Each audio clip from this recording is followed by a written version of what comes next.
마가복음 9장입니다. 마가복음 9장 42절부터 50절까지입니다. 우리 같이 읽겠습니다. 또 누구든지 나를 믿는 이 작은 자들 중 하나라도 실족하게 하면 차라리 연자 맷돌이 그 목에 매어 바다에 던져지는 것이 나으리라. 만일 내 손이 너를 범죄하게 하거든 찍어버리라. 장애인으로 영생에 들어가는 것이 두 손을 가지고 지옥 곧 꺼지지 않는 불에 들어가는 것보다 나으니라. 만일 내 발이 너를 범죄하게 하거든 찍어버리라. 영생에 들어가는 것이 두 발을 가지고 지옥에 던져지는 것보다 나으니라. 만일 내 눈이 너를 범죄하게 하거든 빼버리라. 한 눈으로 하나님의 나라에 들어가는 것이 두 눈을 가지고 지옥에 던져지는 것보다 나으니라. 거기에서는 구더기도 죽지 않고 불도 꺼지지 아니하느니라. 사람마다 불로써 소금치듯 함을 받으리라. 소금은 좋은 것이로되 만일 소금이 그 맛을 잃으면 무엇으로 이를 짜게 하리요. 너희 속에 소금을 두고 서로 화목하라 하시니라. 아멘. 지하철에 우리가 뭐에 대해서 알아보았습니까? 예수님의 말씀을 통해서 지옥이 무엇인지 알아보았습니다. 지옥이 뭐라고 했죠? 둘째 사망이죠. 둘째 사망이 뭡니까? 하나님과 영원히 단절하는 거예요. 영원히 헤어지는 거예요. 더 이상 하나님의 은혜를 받을 수가 없는 상태입니다. 그것이 지옥이에요. 그러면 어떻습니까? 하나님을 만난 자들, 예수 그리스도를 통해서 하나님을 만난 자들은 어떻게 해요? 그 단절이 싫은 거예요. 그 하나님하고 멀리 있는 게 싫어서요. 어떻게 해요? 죄를 짓지 않으려고 노력을 해요.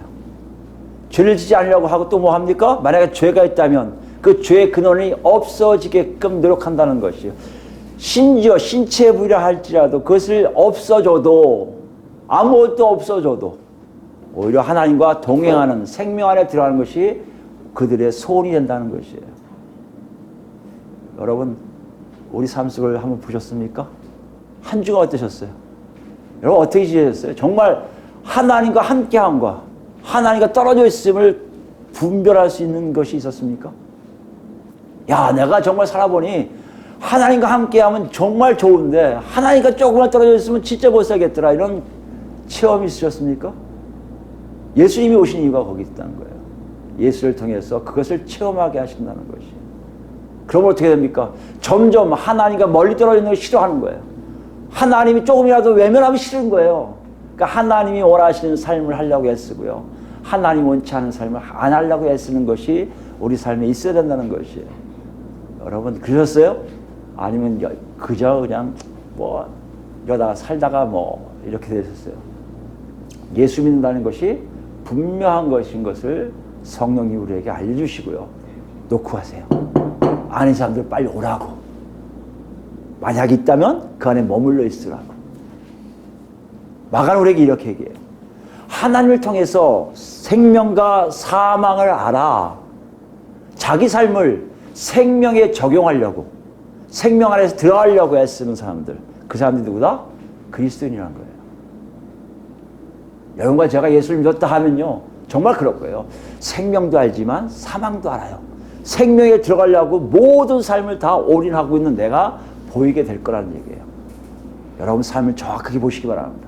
지금도 안 늦었어요. 아직 하나님의 심판의 장소가 생기지 않았어요. 여러분 분명합니다.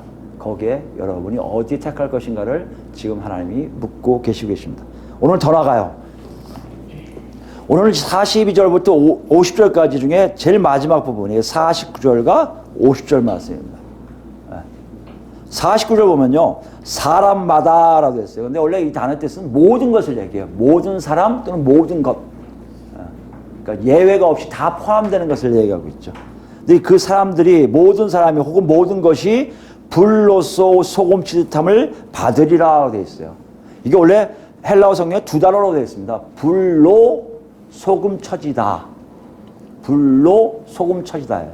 그러니까 소금치다는 뜻이 뭡니까? 여러분 소금치는 게 뭐예요? 여러분 잘 아시는 모양을 맡았던 단어예요. 우리 여러분 소금 뿌릴 때 뿌리잖아요. 소금. 이게 소금치는 거예요. 불로 소금을 친다? 하니까 어떻게 생각해야 됩니까? 불이 막 나가는 걸 볼 수가 있죠. 그러니까 우리가 생각하게요. 48절에 47절에 지옥에 대해서 얘기하고 거기서 불이 꺼지지 않는데 그 불이 소금 치듯이 나간다? 이야, 그 지옥불이 무서운가 보다 라고 이해할 수가 있다는 것이에요. 실제로 우리 성경을 보면 그렇게 이해가 돼요. 그래서 많은 분들이 지옥에 가면 여러분 불이 막 소금 치듯이 막 무섭게 얼마나 뜨거운지 여러분 그런 게 지옥이에요 얘기하시는 분 있어요. 그런데 한번 생각해 보세요. 모든 사람이 다 지옥 갑니까? 거기서 우리가 조금 이거 아닐 수 있네 생각할 수 있죠. 우리 성경은 분명히 그렇게 흘러가고 있는데 불 때문에 그렇게 흘러가고 있는데 많은 사람들도 그렇게 설교하고 계시고 그렇게 가르치고 있는데 실제로 그런가? 우리 꼼꼼하게 문맥 안에서 살펴볼 필요가 있다는 것이에요. 정말 그런 걸 얘기하고 있을까? 근데 보니까 한글 성경이 없지만 헬라 성경에 있는 게 있어요. 그게 접속사예요. 이유를 나타내는 가르, 왜냐하면이란 접속사가 들어가요. 49절 시작에 왜냐하면 모든 사람이 불로 쏘고 소금 치듯이 받을 것이다. 받을 것이기 때문이다. 라지. 접속사가 왜 왜냐하면 들어갔지? 이해는 잘 안 될 수 있어요. 근데 우리가 알 수 있는 것은 48절까지 얘기한 다음에 마가가 접속사를 가운데 딱 꼈다 얘기는 48절과 49절, 50절이 좀 독립되어 있다는 거예요. 서로 연결되어 있지 않다는 것을 보고 있다는 거예요. 다시 얘기하면 48절에 지옥에 대한 설명이 49절에 계속해서 이어지지 않았음을 보여주고 있다는 것이에요. 여러분 이해가 되시겠죠? 접속사 하나 껴갖고 갈라놓은 거예요. 담을 하나 쳐놓은 거예요. 그러면 한번 우리가 생각해 볼 필요가 있잖아요. 그럼 뭘 얘기하는 거예요? 지옥의 불이 아니라면, 지옥의 불이 소금 치듯이 나가지 않는다면 대체 이건 뭘 얘기하는 거예요?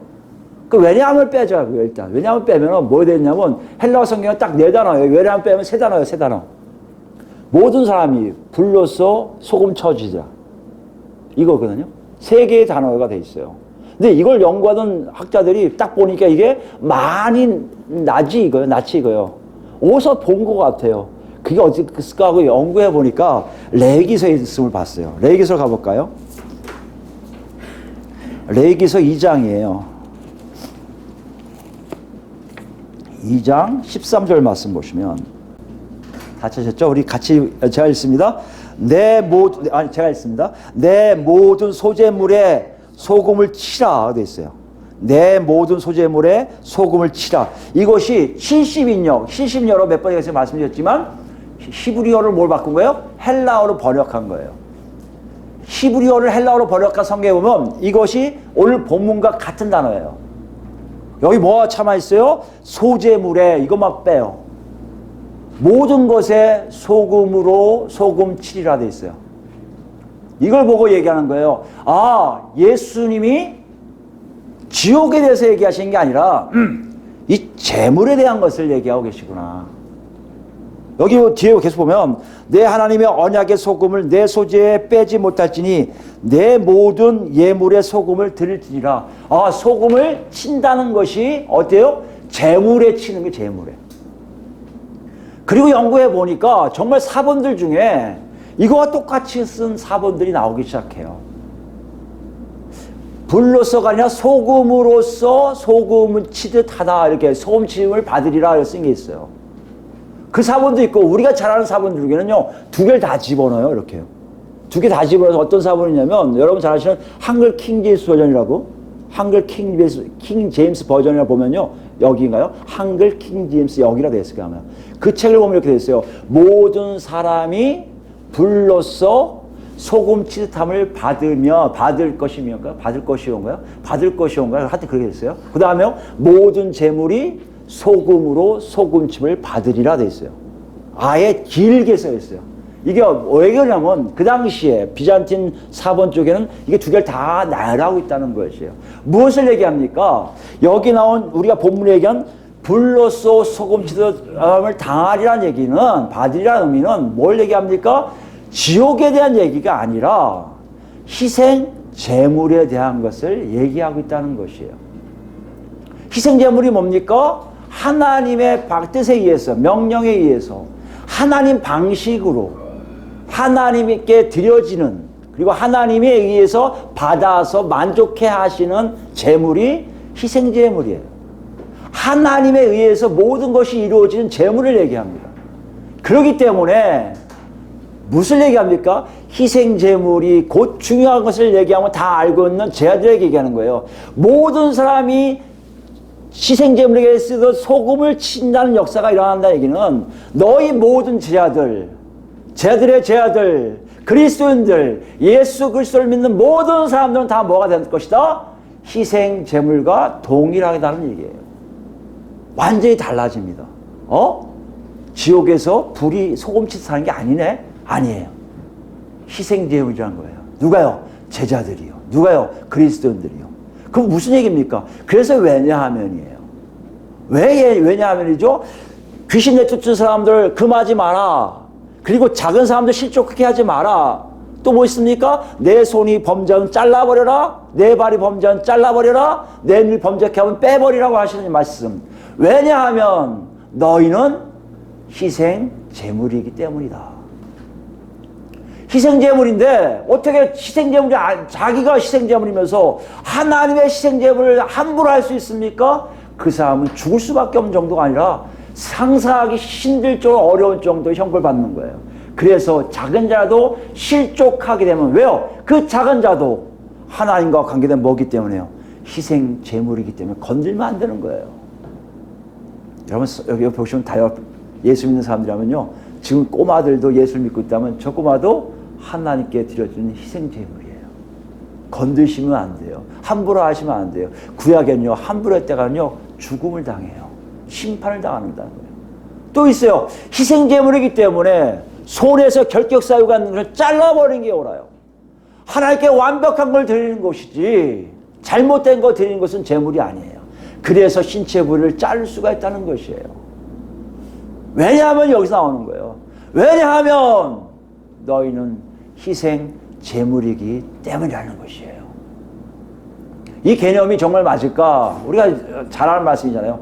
초대교회 때 이 제물의 개념, 희생 제물의 개념이 슬슬 많이 공유가 됐음을 알 수 있는 게 있습니다. 로마서입니다. 로마서 가보실까요? 12장이에요. 로마서 12장 1절부터입니다.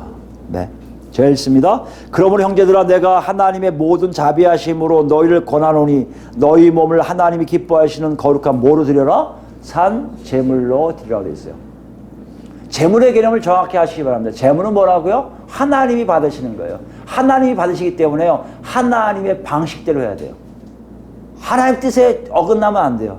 정확하게 하나님이 원하신 대로 드려지는 것이 제물이에요. 그래서 2절 말씀 보시면 너희는 뭐요? 이 세대를 본받지 말고 오직 마음을 새롭게 함으로 변화를 받아 하나님의 선하시고 기뻐하시고 온전하신 뜻이 무엇인지 분별하도록 하라. 하나님 뜻에 따라 사는 자들만이 제물이라는 거예요. 그러니까 하나님 뜻에 어긋난 죄를 지면요, 다 잘라버려야만이 제물로서 역할을 제대로 하게 되어 있다는 것이에요. 이렇게 보면 오늘 마가복음의 결론 부분은 뭐라고 하고 있습니까? 너희가 제자들이 모든 사람의 범주에 들어간 제자들, 그리스도인들이 누구냐의 문제에서 얘기하고 있다는 것이에요. 어떤 존재인가에 대해서 얘기하고 있다는 것이에요. 그 존재는요, 하나님이 기뻐 받으시는 제물이라는 것이에요. 근데 문제는 뭐예요? 여러분 다시 본문에 오시면 예리하신 분들은 아마 이걸 보셨을 거예요. 아니 왜 앞에 레위기서나 다른 데서 소금으로 소금을 친다고 했는데 여기는 왜 불로써 소금 치듯함을 받는다고 됐을까? 왜 소금이 아니고 불입니까? 라고 얘기를 해야 돼요. 그죠? 그러면 이해가 안 되잖아요.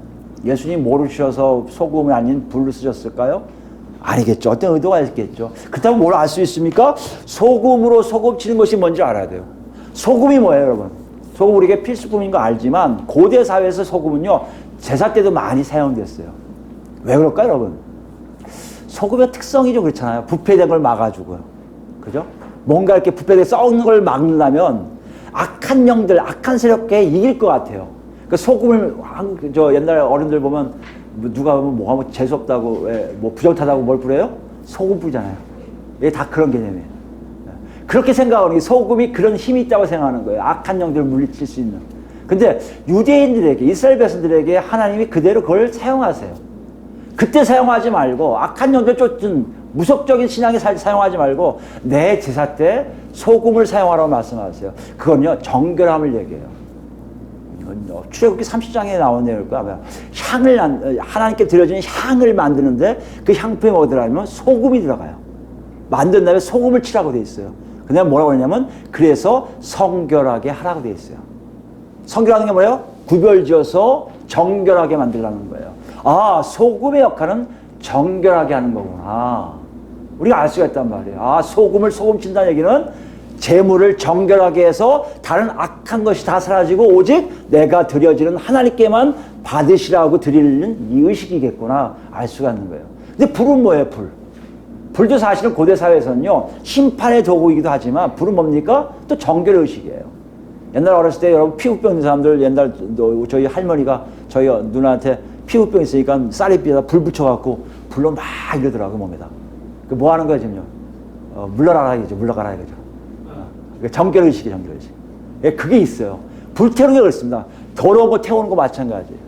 그것이 다 불에 의해서 정결의식이 있어요. 근데 이 정결의식이 그대로 번제 속에서 하나님께 예물 드려지는 곳에 나오듯이 이 불은 저 구체적으로 포로 유대인들이 바벨론 갔다 오면서 더 구체적으로 어떤 기능을 하는 것을 강조하기 시작해요.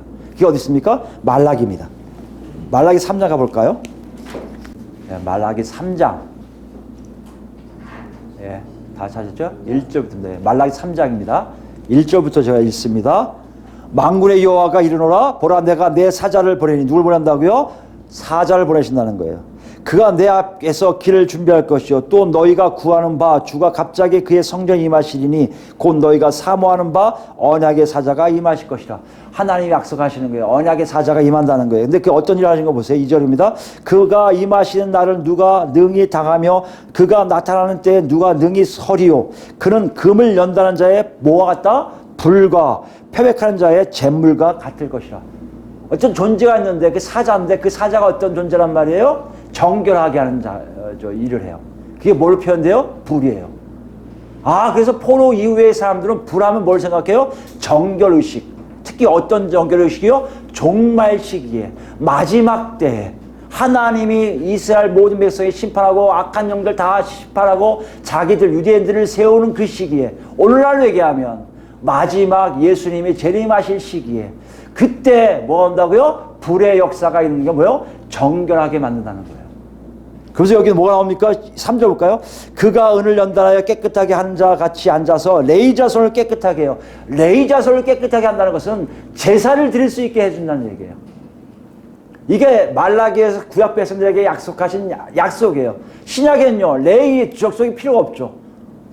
중요한 게 뭐예요? 불만 왔어요. 불만. 그러니까 예수님이 이걸 따오시는 거예요.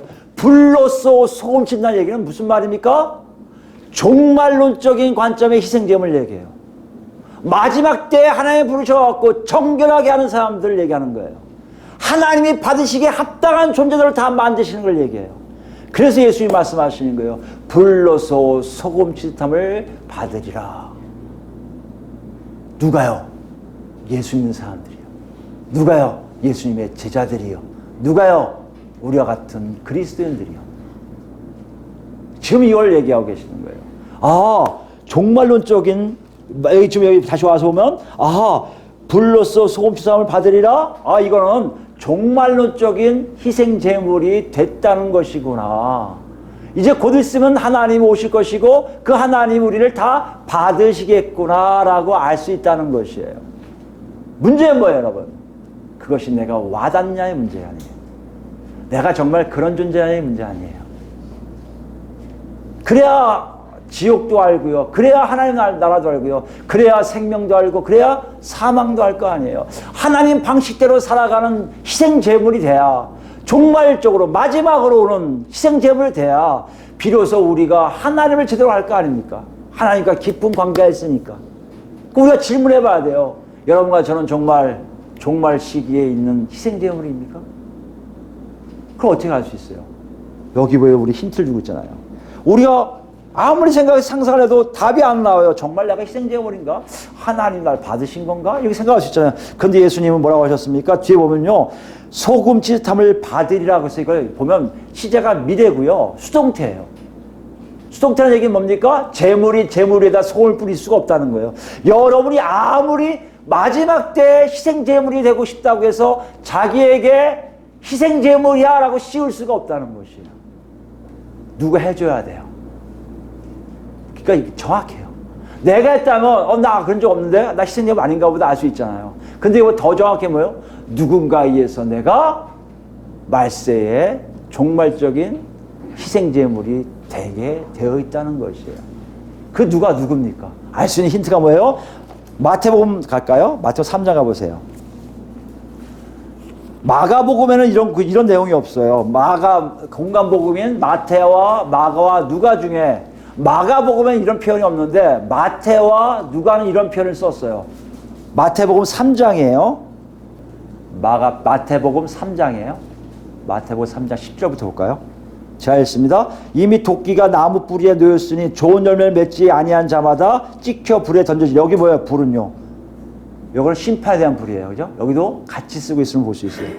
11절 보세요. 나는 너희로 회개하기 위하여 하게 하기 위하여 물로 세례를 베풀거니와 내 뒤에 오시는 이는 나보다 능력이 많으시니 나는 그의 신을 들기도 감당하지 못하겠노라. 세례 요한이 지금 누굴 얘기하시는 거예요? 그리스도 예수님을 얘기하고 있어요. 예수님은 뭐 어떻게 하신다고요? 성령과 불로 너에게 세례를 베푸실 것이요. 여기 보시면 알겠지만 예수 그리스도에 의해서 불세례를 받게 되었다는 것이에요. 세례는 뭡니까? 개종을 얘기해요. 그 전에 정결의식이었어요. 물로 깨끗하게 하는 일? 이게 있었단 말이에요. 여러분 에스겔서 16장 여러분 보면 알겠죠? 16절 몇 장인데 몇 절 14절인가 아마 그럴 것 같은데 거기 보면요. 애가 태어나면 하는 방법이 있어요. 애가 태어나면 물로 씻겨줘요. 씻겨준 다음에 반드시 하는 게 뭔지 아십니까? 소금으로 이렇게 문질러줘요. 정결하게 하기 위해서. 아이를 보호하기 위해서. 세례도 마찬가지예요. 물로 세례를 베푸는 것이 그런 모습이에요. 죽었다 다시 태어나는 모습. 다시 태어난다는 의미가 있어요. 세례가. 근데 예수님은요. 그 물 세례가 아니에요. 아이 때 물로 씻겨준 게 아니에요. 뭐로 씻긴다고요? 불로 씻긴다고 했어요. 같은 정결의식이에요. 근데 불이에요. 근데 불로 하면 이해를 못하니까 마태도 그렇고 누가도 똑같이 그 앞에 뭘 썼어요? 성령과 불을 일치시키고 있어요. 보통 and가 있으면요. 불의 성령 이렇게 풀이할 수 있습니다. 불의 성령. 성령의 불, 불의 성령 이렇게 해석할 수가 있습니다. 그게 유대인들의 방식이에요. 같은 와라는 게 있다면 이걸 뭐라 그래요? 무슨 접수사라고 해요? 등위 접수사라고 하나요? 그거 있으면 서로 이렇게 형용사처럼 쓰는 게 있어요. 그러니까 불의 성령, 신령과 진정을 하면 진실된 성령 이런 식으로 해요. 그러니까 불의 성령으로 세례를 베푸는 것을 우리가 볼 수 있어요. 이게 정말 맞습니까? 불의 성령이 어떤 건지를 모르잖아요, 우리가. 근데 실제 우리는 혜택을 받는 사람들이에요. 이 당시에 제 아들은 그게 무슨 말인지 몰랐어요. 근데 우리는 알아요. 언제 나왔죠? 사도행전 가봅시다. 사도행전 2장부터 볼까요? 2장. 세례 요한이 그리스도께서 오셔서 하신 일이 뭐다? 성령의 불의 성령으로 세례를 베푸시니라요. 정결하게 할 뿐만 아니라 바꿔주는, 이건 새롭게 됐다는 것을 확인시켜주는 작업이 일어나요. 그 역사가 실제적으로 예수님이 언제요? 부활하셔서 승천하신 후에 그 다음에 일어나요. 그게 바로 사도행전 2장에 기록되어 있어요. 2장 1절부터입니다. 오순절 날이 이미 이름에 그들이 다 같이 한 곳에 모였더니 호련히 하늘로부터 급하고 강한 바람 같은 소리가 있어 그들이 앉은 온 집에 가득하며 마치 뭐처럼요?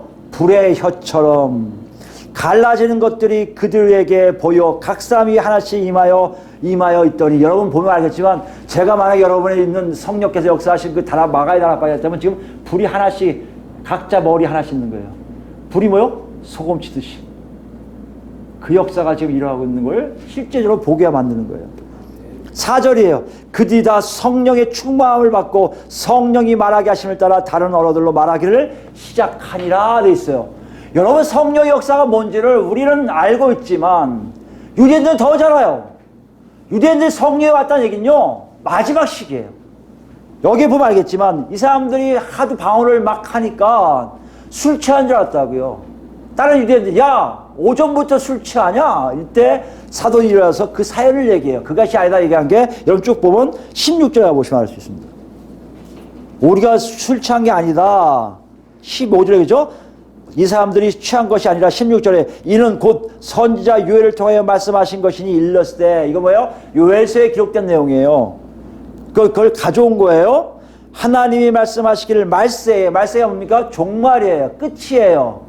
세상의 마지막 때예요. 무슨 말입니까? 이제 악한 시대는 지나가고 하나님의 선한 시대가 오는 그 시기를 얘기해요. 그 말세에 내가 내 영이 뭡니까? 내가 내 영이니까 하나님의 영이시니까 성령님을 모든 육체에 부어주니 불로써 소금을 치듯 한다는 얘기예요.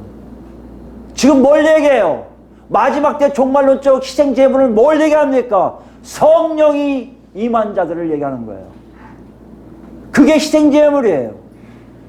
그럼 내가 뭘 어떻게 할 수 있어요? 내가 정말 희생제물인가? 어떻게 할 수 있어요? 내가 성령을 받았는지를 보면 알 수 있다는 얘기예요. 성령이 내 안에서 역사하신 줄 보면 알 수 있다는 것이에요.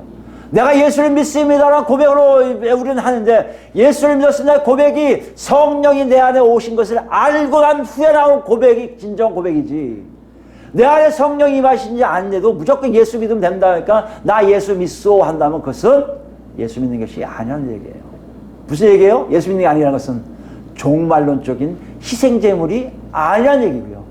종말론적 희생제물이 아니라는 것은 그 눈에 생명과 사망이 보이지 않고요. 죄가 어떤 것이고 악한 것이 어떤 것이고 약한 사람이 누구고 가난한 작은 자가 누구고 전혀 분별하지 못하고 사는 자들이라는 얘기예요. 이것을 우리에게 지금 말씀하고 계시고 놓고 하세요. 여러분 사실 많은 한국 교회인들이 성령에 대해서 얘기하면요 굉장히 거창한 걸 얘기해요. 거창한 것도 좀 있어요. 아니 우리가 얘기하는 이상으로 거창한 것도 많아요. 감히 상상하지 못할 일들 많이 있을 거예요. 그런데요 상상하지 못할 것이 레벨이 되면 다 큰 것만 바라볼 때가 많아요. 방언을 한다는 것도 좀 예교에 섞인 것도 있어요. 근데 성령 오시면 정말 그렇게만 했습니까? 아니에요. 어떻게 할 수 있어요, 그럼요? 내가 예수를 믿는 시기와 성령에 같이 함께하는 그 역사가 어떻게 할 수 있습니까? 어느 시점에 여러분이 과거, 현재가 분명히 달라지고 있음을 알 거예요. 바로 앞과 바로 다음이 달라진 것을 알아요. 이게 뭐지? 그게 뚜렷하게 하나의 음성이 없어도 괜찮아요. 이 안에서 막 불이 막 타오르지 않아도 돼요. 필름을 안 봐도 돼요. 회개를 막 터치지 않아도 돼요. 확실한 건 뭔지 아십니까? 성령이 내 안에 들어서 쥐집어 놓으면 바로 앞과 그 다음이 완전히 달라져 있으면 한다는 것이에요. 이걸 우리는 거듭남이라고 얘기합니다. 오늘 오순절 다락방 사건이 그 사건이에요. 예수님이 승천하시는데도 끝까지 쳐다본 사람들이에요. 아유 우리 스승 또 올라오면 나 어떡해? 그때 천사들 때리면서 옆에서 얘기하면 야 뭘 쳐다봐 그대로 내려오신다고 했는데 빨리 니들 가서 준비해. 뭘 준비하라는 거예요? 예수님이 약속하신 거 하나님이 약속하신 걸 받은 후에 그 다음에 떠나라는 그 말씀에 순종하라는 거 아니에요.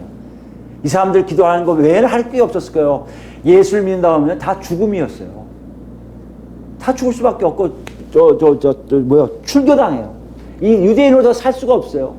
그러니까 모두 다 어떻게 합니까? 숨어 지낼 수밖에 없어요. 숨어 지내 살 수 있는 게 뭡니까? 그러면 예수님이 하셨으니까 우리 기도 한번 해보자고 기도하기 시작한 게 50년 다락방의 역사예요. 이들은 기대한 게 아니에요. 몰랐을 거예요. 근데 순간요. 자기가 성령이 임하고 안 하고 차이를 금세하는 게 뭡니까? 숨어있던 베드로가 일어나기 시작해요. 여러분! 하고 외치기 시작해요. 숨어있던 사도들이 일어나기 시작해서 예수 그리스도를 증거하기 시작해요. 숨어있던 사람들이 성전에 와서 모이기 시작해요. 숨어있던 사람들이 서로 내가 예수를 만나서 바뀌었다는 것을 서슴지 않고 증거하기 시작해요. 왜요? 종말론적인 희생제물이 됐거든요. 하나님이 자기를 받으시는 거 알거든요. 이제 하나님이 내 거를 하나님의 것 하나님 마음대로 하세요. 죽으면 죽으리라. 내가 아무것도 못할 일이 없지. 내가 증거하다가 죽으면 할렐루야. 증거하다 또 죽으면 또 딴 데가 증거하면 되지. 이것이 그들에게 임한 성령의 역사의 갈림이었던 거예요. 여러분 그게 있습니까? 어느 순간에 있지 않을 거예요. 분명히 있었을 거예요. 교회 와서 예수 믿어서 예수 믿었다 보니까 세례 주고요. 세례 주다 보니까 뭐 쫄수가 직분 주고 직분 줘서 지금까지 왔습니다. 그렇습니까? 여러분 지금 놓고 계세요. 꼭 그런 걸 알 수 있어요. 예수를 만나는 것은요. 마음에 믿어 의에 이르는 것은요. 내가 하는 게 아니에요. 성령이 나라서 뒤집어주게 하시는 거예요. 뒤집어 놓으니까 고백할 수밖에 없는 거예요. 예수님을 찾을 수밖에 없는 거예요. 하나님 아버지를 찾을 수밖에 없는 거예요. 하나님 나라가 뭔지를 알게 될 수밖에 없는 거예요. 지옥이 뭔지 아는 거예요. 하나님과 단절됨이 뭔지 아는 거예요. 그러기에 자기 삶이 점점 하나님 뜻대로 살 수 있게 되는 것이 바로 성령을 통한 뒤집어짐이요 종말론적 희생제물의 모습이라는 것이에요. 여러분 중에 있습니까? 여러분 잘 지키셔야 돼요. 없습니까? 지금 놓고 하세요. 예수님 말씀하세요. 회개하고 복음을 믿으라고. 네 앞에, 너희 앞에 예수님을 통해 하나님 나라가 펼쳐지고 있고 그 물결이 지금 너희 앞으로 올 거라는 거예요. 그 물결이 다 여러분 받으실 거예요. 거기에 나가 떨어진 사람들은 멀어지겠지만 끝까지 그 안에 빠져있는 사람들은 하나님 나라 백성으로 살 수 있게 하나님 인도하시겠다는 것이에요. 예수님이 그걸 증거하러 오신 거예요. 그럼 우리가 어떻게 분명히 받은 것 같은데요? 이런 분들 얘기하는 거예요. 아직 안 받으신 분들은 여러분 정말이에요. 잠 안 오실 거예요. 안 왔으면 좋겠어요. 밤에 기도하라고. 사정하셔야 돼요. 붙드셔야 돼요. 살려달라고 하셔야 돼요. 오늘 지금 얘기는요. 그런 것이 있다고 하는 사람들에 대한 얘기예요. 왜요? 제자들에게 하는 얘기니까. 제자들은 다 받을 거거든요. 우리가 보면 다 받은 사람들이거든요. 우리도 받았다면 이렇게 살라고 얘기했어요. 그 증거가 뭐예요? 그러면 난 받은 것 같은데 그 증거가 뭐죠? 다시 본문 오겠습니다. 50절 오시면 내가 종말론적 희생제물로 성령에 의해서 불세례 받아서 내가 완전히 바뀐 사람이었다면 50절에 명령이 하나 나오는데 그 명령에 순종하고 있을 거라는 얘기예요. 맨 마지막에 무슨 명령이에요? 서로 화목하라요. 서로 화목하라. 화목하라가 뭐예요? 이거요. 평화 안에 있어라요. 평화 안에. 평화가 뭐예요? 샬롬이에요. 히브리어의 샬롬입니까? 갈등이 없는 거예요. 서로의 간에 갈등이 없다는 얘기는 뭘 얘기합니까? 여러분 지난 시간에 얘기했듯이 에덴 동산에서 느꼈던 아담과 하와의 죄가 없을 때 상태예요. 갈등이 없으니 그 사람들이 이해할 수밖에 없고요. 그 사람들을 배려할 수밖에 없고요. 그들과 함께 가는 것을 알아요. 이것이 화목함의 모습이에요. 갈등이 사라지는 것입니다. 갑자기 갈등이 사라지네? 이래야 되는 거예요. 그것도 세상 사람 모든 사람 하라고요? 아니요. 예수 믿어서 내 안이 나와 갈등이 없어져요. 문제가 옛날에 있었는데 나 그게 싫어. 나도 그거 싫어. 그래 우린 갈등 없다. 같이 가는 거예요. 이상하죠? 그렇게 돼요. 같이 가다 보면 어디로 갑니까? 공동체로 들어가요. 그게 뭡니까? 우리가 얘기하는 교회예요. 교회 안에 들어와요. 교회 안에 들어오면요. 다른 사람들이 다 이뻐 보여요. 여러분 처음에 예수 믿었을 때 교회 들어오면 다 이뻐 보여요. 하나도 내 눈에 색안경이 없어요. 오로지 나만 다 찌질이 같아요. 다 제일 못난 사람인데 여기 낄 수 있을까? 그런 마음이에요. 그게 예수 믿는 사람들의 시작이에요. 그러면서 갈등이 없어질 뿐만 아니라 그 사람들이 이해하게 돼요. 듣다 보면 그렇죠. 예 맞습니다. 배려하게 돼요. 이것을 지금 예수님 말씀하시는 거예요. 너희가 정말론적 희생제물을 했다면 다시 얘기할까요? 성령을 통해서 하나님께서 받으시는 존재가 됐다면 너희가 분명히 알 것은 작다고 초라하다고 무시하지 않을 것이고 나와 좀 다르다고 배척하지 않을 것이고 그들을 다 품고 서로 화목하게 있음을 네가 알게 될 거라는 것이에요. 여러분 거기 생각하면 다 뭐예요? 지금 머리가 띵하실 거예요. 예수님 만난 거 경험 있고 불도 만나신 분들 있으실 거고 막 내가 생각하기 이상의 막 뭐 놀라운 것도 체험하신 분 많을 텐데 이럴 거예요. 맞아 그랬었던 적이 있었지? 아마 그러실 거예요. 그렇잖아요? 뭘 지금 생각하고 있는 거예요? 우리는요 그렇게 살지 못하는 것에 대해서 예민하지가 않았어요. 그것을 막 이러지 않았어요. 하나님 잘못했습니다. 안 해요. 여러분 처음에요. 자다가 새벽 기도를 한번 놓치니까 그렇게 일어나서 후회가 되는 게 아니라 눈물을 흘리게 되니까 치면서요. 하나님 이날 하루도 줬으면 어떻게 새벽기도 안 나갈 수 있습니까? 하나님. 요즘은요 새벽기도 안 나가도 뭐예요? 아이고 일어나서 기도하면 되지 뭐. 달라지고 있음을 봐요. 근데 이건 중요하지 않아요. 오히려 그건 개인사니까. 하나님 역사에 제일 중요한 것, 다른 사람과의 관계가 완전히 회복되지 못하는 것에 대해서 우리는 예민하지 못하고 있다는 것이에요. 지금 그걸 말씀하시는 거예요. 예민한가 보라는 거예요. 화목하라 보라는 거예요. 근데 화목하지 않아요. 왜 그럴까요? 이런 의문 돼야 돼요. 아니 희생제물인데요. 나 희생제물 만드셨잖아요. 제가 한 게 아니잖아요. 하나님 만드셨잖아요. 근데 내가 왜 화목하지 않죠? 의문을 가지셔야 돼요. 희생제물도 변절될 수 있나요? 물으셔야 돼요. 근데 희한한 건요, 예수님이 경고가 무섭습니다. 예수님의 경고를 들으셔야 돼요. 50절입니다. 소금은 좋은 것이로되, 여기 또 소금은 위에 양념치는 거하고 다른 정말 소금에 대해서 얘기하고 있습니다. 소금은 유용한 거예요. 유익한 거예요. 다 알아요. 소금이 어떤지를. 근데요, 만일 소금이 그 맛을 잃으면 되어 있어요. 여러분 소금이 맛을 잃었다는 얘기 들어보셨은 적 있습니까? 여러분 저 가지고 있는 저 집에 있는 소금을 막 하면 맛이 없어져요? 시간이 오래가면 변절되나요? 이해가 안 되잖아요. 근데 이걸 헬라어 성경을 보면 이해가 돼요. 헬라어 성경이 뭐가 됐냐면요, 소금이 없이 되었다는 것이에요. 맛을 잃는 게 아니라 소금 없이 되었다는 거예요. 이게 어떤 의미냐면, 유대인들이 사용하는 사의 그 소금을 보면요, 이렇게 결정체가 된대요. 사에서 이게 물이 일반 바다에 5배 염분이 있잖아요. 굉장히 많은 염분이 있어요. 그래서 이게 자기들이 알아서 붙이면서 자연스럽게 소금이 돼요. 결정체로. 근데 여기에 소금만 있는 게 아니에요. 뭐가 돼요? 불순물들이 있어요. 근데 이것이 물에 휩싸여서 잘못해갖고 어떻게 해서 소금만 빠진대요. 어떻게 잘못되면. 소금만 빠진데 모양은요, 소금이에요? 근데 소금이 빠져요. 근데 모양은 있어요, 없어요? 그대로 있어요. 불순물 때문에. 근데 이걸 뭐로 알고 먹는 거예요? 소금인 줄 알고 먹어보니 소금 맛이 하나도 안 나는 거예요. 그 얘기하는 거예요. 소금 모양을 갖고 왔는데 소금의 역할은 전혀 없는 것. 이런 걸 너희 알지 않냐? 이렇다면 이를 가지고 네가 어떻게 짜게 할 거야? 그건 쓸모가 없는 거 아는 거 다 할 거 아니야? 이걸 얘기하고 있는 거예요. 뭘 얘기합니까? 그 다음에 명령하세요. 너희 속에 소금을 두라고 명령하세요. 너희 속에 뭡니까? 제자들 안에 너희 사이에 소금을 두라는 거예요. 이건 뭘까? 은유적인가? 뭐 비유적인가? 뭐 많아요. 여러분 성결 지켜야 합니다. 이게 소금은 첫째 성결을 막 할 수 있어요. 그런데 이 간단한 예화를 생각해 보세요. 지금 뭘 얘기하시는 거예요, 예수님이요? 소금에 뭐가 없으면, 소금기만 없으면 소금이 아니잖아요. 예수님 지금 뭐라고 말씀하는 거예요? 소금 안에 소금이 있게 하라는 거 아니에요. 뭘 얘기합니까? 너희 중에 소금이 있어야 얘기는요, 제자면 제자다우라는 거 아니에요. 희생제물이면 희생제물다우라는 거 아니에요. 우리 식으로 얘기하면 그리스도인이면 그리스도인다우라는 거 아니에요.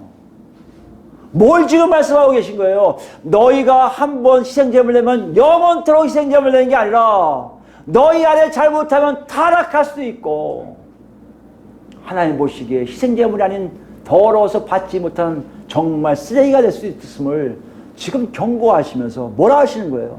너희가 너희다움이 뭔지를 정확하게 알고 있으라는 거예요. 그것이 없으면 너는 어떻게 한다?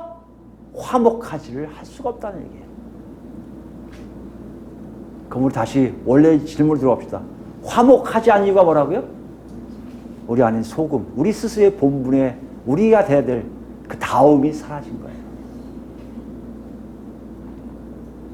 이걸 좀 놓고 하고 계세요. 그 다움이 본문에서는 간단해요. 귀신 내쫓는 사람 너 하지 마, 우편도 아니면서 이렇게 잘못되는 게 이게 다움이 아니에요. 작은 자라고 무시하는 거 다움이 아니에요. 시큰 죄를 짓고도 죄 안 지는 척하는 거 다움이 아니라는 걸 알게 하세요. 근데 우리가 알아야 될 거 뭡니까? 더 나아가잖아요. 우린 더 배웠잖아요. 정말로 희생제물이 될 수 있는 근거에는 그 다움이 될 수 있는 핵심이 뭐예요, 여러분? 바로 성령 하나님이세요. 내 안에 성령 하나님, 우리 안에 성령 하나님 계신지를 확인하라는 거예요. 여러분, 이거 굉장히 대단한 얘기예요. 무슨 말씀이냐면요, 나 혼자 지금 성령이 있는지 아닌지 확인할 뿐만 아니라 우리가 그룹이 공동체라면 이 안에도 성령이 계신지 안 계신지 확인하라는 거예요. 확인돼야 안 돼요. 될 수 있으니까 하라는 거 아니에요. 여러분 우리 안에 지금 성령이 계신 줄 아닌지 알 수 있습니까? 여러분 안에 성령이 계신지 아닌지 알 수 있을까요? 이걸 위해서 지금 우리에게 중요한 바울 사도가 우리에게 답을 줬거든요. 갈라디아서 봅시다. 갈라디아서 5장 보면 우리가 우리 다워지게 하는 성령이 우리 안에 있는지 없는지를 확인한 작업이에요. 정말 있는지 없는지를 여러분이 아느냐의 문제. 그걸 갈라디아서의 신약 307페이지입니다. 바울 사도는 왜 갈라디아서를 썼냐면요. 유대주의자들 뭐예요? 유대인이 돼야 구원이 있다고 하는 사람들, 율법을 지켜야 된다는 사람들, 율법주의도 할례 받아야 되고, 그리고 음식법도 지켜야 되고, 뭐 이런 걸 강조하는 사람들 얘기하는 거예요. 그때 뭐예요? 너희 잘못 알았어. 그런 거 지킨다고 그리스도인 다운 게 아니야. 그리스도인 다운 보다 너희 안에 뭐가 있어야 된다? 성령의 역사가 있어야 됨을 얘기하고 있어요. 5장이 그것을 얘기하고 있습니다. 5장 중에서 16절이에요. 어떻게 우리가 성령에 계신지 아는 이게 사도 바울이 우리에게 알려준 힌트들이에요. 16절이면 내가 이르노니 너희는 성령을 따라 행하라. 그리하면 육체의 욕심을 이루지 아니하리라. 간단해요. 내가 지금 성령의 뜻에 따라 사는지 육체의 소욕에 따라 사는지를 안다는 거예요. 여러분 이것이 굉장히 의미가 있습니다. 무슨 의미가 있냐면요. 위에 우리가 지난 시간에 보았지만 손에 의해서 몸이 죄를 져요. 발에 의해서 몸에서 죄를 져요. 눈에 의해서 몸이 죄를 지어요. 왜 예수님은 손과 발과 눈을 얘기했을까요? 무슨 말씀이에요 이건요? 항상 쓰이는 거예요. 항상 가는 거예요. 항상 보는 거예요. 어떤 면으로 보면 죄를 짓는 것을 유심히 관찰하면요 금세 파악할 수 있는 부위들이에요. 근데 어떻게 보면 너무 자연스러워서 너무 익숙해져서 내가 죄 짓는지 아닌지를 전혀 모르는 또 부위들이에요. 손이 한번 죄 짓다고 해도 이럴 수도 있지만 손이 한번 오늘 됐어 이럴 수 있는 것이 손이고 발이고 눈이라는 얘기예요. 뭘 얘기합니까? 예수님은요 되게 예민한 삶을 원하세요. 구약에 있는 내용을 쭉 보면요 되게 예민한 삶이에요. 왜 음식법을 얘기했을까요? 왜 정결법을 얘기했을까요? 구약 보면 나오죠. 우리는 그걸 해서 참 지키기 어렵다. 그게 아니에요. 하나님은 다 우리에게 했어요. 야 음식 먹을 때 생각해봐. 이게 하나님의 방식인지 아닌지. 그렇지. 여러분 그러고 밥 먹는 분은 안 계시잖아요. 우리 신약이니까. 구약 때 그랬다니까요. 밥을 먹으려면 이거 부조한 거야? 청한 거야? 이해되세요? 거긴 또 광야 생활이고 지킬 거리 많아요. 야, 저거 맛있겠다. 옛날에 우리 메뚜기 잡아먹고 막 했잖아요. 그거 먹으려고 하다가 이거 먹어야 돼? 안 먹어야 돼? 그 마치 뭐 하는 사람이에요? 굉장히 깨끗한 그걸 뭐죠? 약간 좀 정신적인 약간 있어서 조심스러운 사람 있잖아요. 그런 사람처럼 보이는 거예요. 그게 뭐라고요? 그게 예수 믿는 사람이란 거예요. 음식뿐이에요? 나갔다 들어오면서 이거 손을 씻어야 돼? 어떻게 돼? 손을 씻어서 어디에 가야 되지? 굉장히 모든 삶 속에 하나님의 방식대로 사는 것이 뭔지를 알려주신 것이 율법의 음식법이고 정결법이라는 얘기예요. 근데 그것이 우리에게는 없어졌어요. 안 되니까 더 이상. 대신 누가 들어왔다고요? 성령님이 들어와 계세요. 성령 들어가시고 어떻게 하십니까? 성령님은 더 구체적으로 매 순간순간 역사하실 분이에요. 그래서 얘기하는 거예요. 사도 바울이요. 성령의 뜻을 따라 사느냐 육체의 소욕을 따라 사느냐. 육체의 소욕은 누구예요? 내 자신이에요. 여러분 그런 삶을 사는 게 뭐라고요? 성령 충만의 삶이요. 그렇게 사는 것이 내가 희생제물로 사는 모습이라고 지금 말씀하고 싶다는 거예요. 여러분 잘 들으셔야 돼요. 우리 삶 속에 정말 하나님을 믿는 것이 무엇인지를 헷갈릴 수 있어요. 그런데요 성령이 오신 후에 예수를 믿게 되면 다시 얘기하면 예수 믿을 때 성령 역사로 예수를 믿을 때 우리 삶은 그렇게 가게 되어 있어요. 언제 아십니까? 분명히 예수를 체험하신 분들은 초창기를 한번 생각해 보세요. 예수 믿을 초창기 때 얼마나 여러분 조심했는지 볼 수가 알 거예요. 이것도 해야 돼 말아야 돼 이걸 하면 안 될 것 같은데 하나님 이거 해야 돼요 말아야 돼요 물었던 여러분의 모습이 있을 거예요. 그것이 바로 뭐다? 성령 충만 단계라는 것이에요. 여기 얘기합니다. 계속 볼까요? 그러면서 얘기해요. 바울 사도는요. 네가 성령에 사는지 육체에 사는지를 정확히 알려주마 하고 알려주시는 거예요.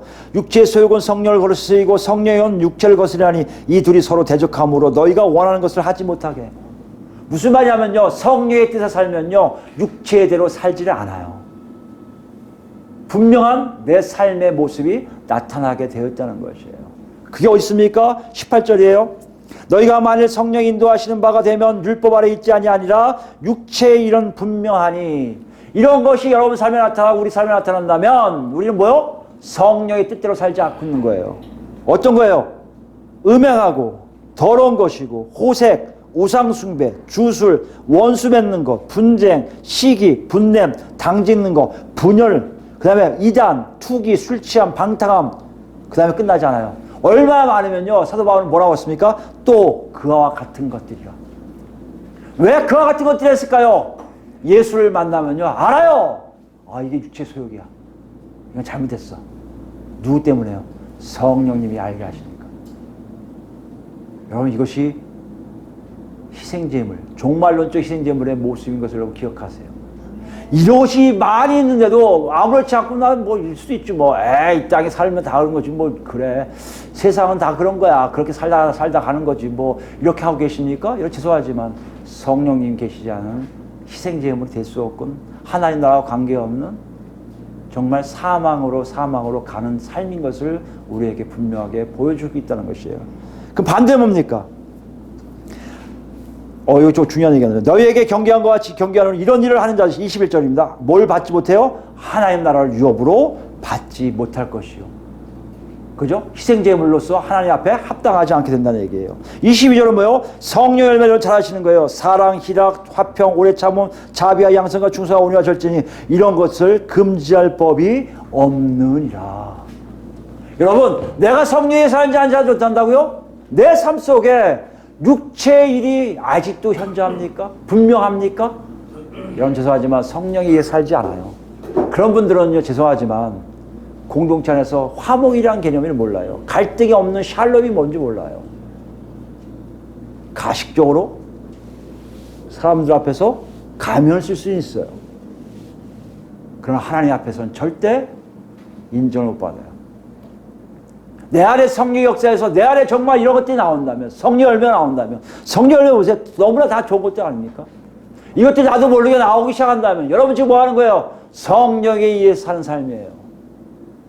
그러면요, 여러분, 공동체 안에서요, 옆에 사람들을 인정하기 시작할 거예요. 야단치고 싶은 마음이 없어요. 미워하고 싶은 마음이 없어요. 짜증내고 싶어도 짜증이 슬슬 없어질 거예요. 아마 짜증이라는 단어가 아마 그분 속에서 사라질걸요.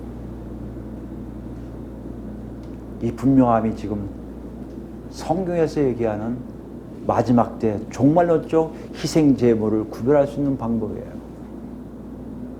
오늘 질문합니다. 여러분, 본문에서 이렇게 질문해요.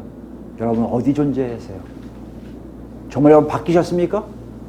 하나님 받으시기에 합당한 종말론적 희생제물이세요? 성령을 통해서 완전히 뒤집어진 자기 자신을 압니까? 삶도 그러고 있어요? 성령에 사는 것이 지금은 미약하지만, 제대로 알지 못하지만 살다 보니 하나 둘 늘어나는 것이 보입니까? 내 삶 속에 옛날에 있던 육체 일들이 많았는데 육체일이 점점 멀어지고 성령의 열매가 내 안에 차분함이 있네. 와, 이런 느끼지 못한 평안인데, 내가 느끼지 못한 기쁨이 나오네. 이거 신기하다. 야, 화를 내려서 화를 안 내네. 내가 절제하지 못했던 절제하게 되네. 내 안에 뭐 잔잔해. 그렇게 흥분할 일도 많은데 이것이 있습니까? 분명한 선이 하나님의 희생제물인지 아닌지를 구별하게 만드신다는 얘기예요. 그러면서 놓고 하세요. 이것이 예수님이 오신 이유라고. 이걸 위해서 오셨다고요. 지금 예수님이 제자들한테 얘기하시는 거예요. 너희가 어딘지 보라는 거예요. 저도 여러분에게 제 자신에게 질문하고 싶어요.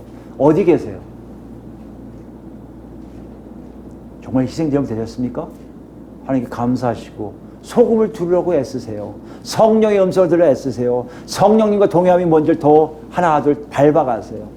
분명한 건요, 정말 그런 건요, 체험적으로 알 수 있는 건요, 한 번 은혜를 받은 사람들은요, 그 은혜 속에서 하나님을 찾고 찾는다는요, 하나가 아닌 둘, 셋, 넷, 나중에 다섯, 열, 스물, 서른, 60, 100배라는 열매가 자기도 모르게 영적으로 커짐을 알아요. 그런데요, 정말 나는 예수 믿는다 하는데 하나님을 찾는 게 하나도 없다. 죄송하지만 좀 있으면 교회 다니는 것도 싫고요, 예배 드리는 것도 허사고요, 찬양 오래 하는 것도 재미없고요, 목사가 왜 저런 얘기만 하지? 하고 얘기하는 것도 싫어지게 되어 있어요. 이 분명함은 왜 그래요? 그게 하나님이 이 땅을 만드신 원리이기 때문에요.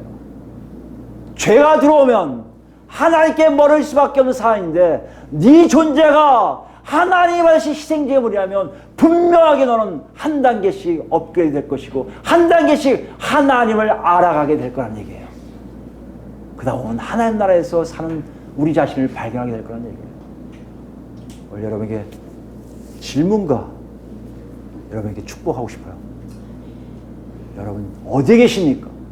돌아오세요. 반드시 돌아오세요. 예수 만나셔야 됩니다. 하나님 나라 백성 되십시오. 그래서 우리 모두 정말 하루하루 삶이 하나님 우리에게 주신 놀라움을 다 체험하는 그런 놀라운 백성들 다 되기를 예수 그리스도로 축원드립니다. 아멘.